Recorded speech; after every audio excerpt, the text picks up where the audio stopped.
চাচা, আপনি কিন্তু নিয়ম ভঙ্গ করলেন। এই বীরেন যতক্ষণ পয়সা থাকবো ততক্ষণ কেউ তার সামনে কোনো নিয়ম ভঙ্গ করতে পারবো না। আপনি ভাত কই পেলেন? রান্না করে বাপ, আমি আর পারছি না রে বাপ, ভাত করে খাই না, আপনি ভাত খাইতে পারবেন না। বাপ। আমি না খেলে মরে যাবো রে বাপ, আমার বাঁচতে দাও, ভাত করে খাই। না, আপনি মরবেন না। দেন খাবার আমার হাতে দেন, দেন।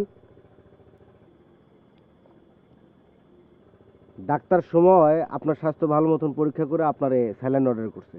মরা অত সস্তা না।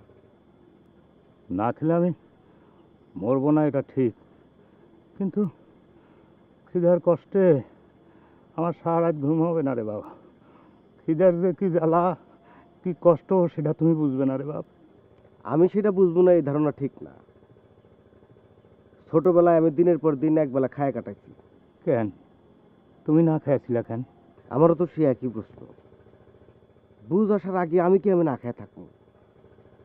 এই দেশের লক্ষ লক্ষ শিশু বছর পর বছর না খায় কি আমি ঘুমায়, আপনি জানেন? কেমনে? দুর্নীতিবাজ বড় বড় রুই কাতলাদের কারণে। মানে? আমার না খায় থাকার ঘটনার মাঝেই আর মানে আপনি খুঁজে পাবেন। কিভাবে? তাইলে শুনেন চাচা, আমার বাবা ছিল সচ্ছল কৃষক। আমার 4 ভাই বোনের মধ্যে আমার বড় ভাইটা রাজশাহী ভার্সিটিতে পড়তো। কি এক আন্দোলনের কারণে তা খুন করে ম্যানহোলের মধ্যে রেখে দেয়। আমার বাবা জমি বেচা বিচার সে কেস চালাতে থাকে। বছরের পর বছর চলে যায়, কেসের রায় আসে না। আমার মাও একদিন চিৎকার করে চেঁচামেচি করলো যে একটা খুনের বিচার পাইতে যদি 20 বছর লাগে, ওই বিচারের দরকার নাই। আমার বাপ আবার কৃষিকাজে মনোযোগ দিল, কিন্তু দিন যতই দেয় উৎপাদিত পণ্যের দাম দিনকে দিন বাড়তে থাকে।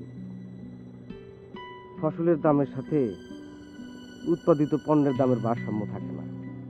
কৃষি খাতে সরকারি ভর্তুকির কথার ফুলঝুরি সরকারের মুখ থেকে পত্রিকার পাতা পর্যন্ত পৌঁছে, কিন্তু তার সুফল আমার বাবার মতো দরিদ্র কৃষকের ঘরে পৌঁছায় না। বাবা অসুস্থ হয়ে যায়, হাঁপানিতে আক্রান্ত হয়, তাকে হসপিটালে ভর্তি করি। বাদ বাকি যা জমি ছিল তার চিকিৎসার পেছনে শেষ। কিন্তু বাবা বাঁচল না, মরে গেল। একটা জিনিস কি জানেন চাচা, আঙ্গুর এই দেশের হাজার হাজার মানুষ দিনের পর দিন না খায় থাকে, কিন্তু জমি বেচে কেউ চাল কিনে না। জমি বেচে সব টাকা পয়সা দিয়ে এসে হসপিটাল, থানা আর কোর্টে। এর মধ্যে আমার ম্যাট্রিক পরীক্ষা আসছে। আমি না খায় খায় পরীক্ষা দিতে গেলাম। পরীক্ষার রেজাল্টও ভালো হলো, কিন্তু সংসারের দায়িত্ব এসে পড়লো আমার ঘাড়ে। আমি কলেজে যাইতে পারলাম না। আমি গেলাম মানুষের বাড়িতে কামলা খাটতে। কেন তুমি কামলা খাটলা কেন? তুমি না পুলিশের চাকরি করতে? হ্যাঁ, এটাও একটা ঘটনা আছে। ছোটবেলা আমি ভাবতাম পুলিশের হাতে মনে হয় মেলা ক্ষমতা, তার ইচ্ছা তারে ধরতে পারে, যার ইচ্ছা তারে মারতে পারে। তাই বাড়িটা বন্দুক রেখা এক নেতা 50,000 টাকা ঘুষ দিয়ে পুলিশের চাকরি নিলাম।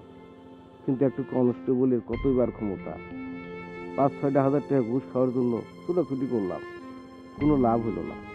জমি ঘর ছাড়াইতে পারলাম না, মাঝখান থেকে শান্তির ঘুমটা নষ্ট করলাম।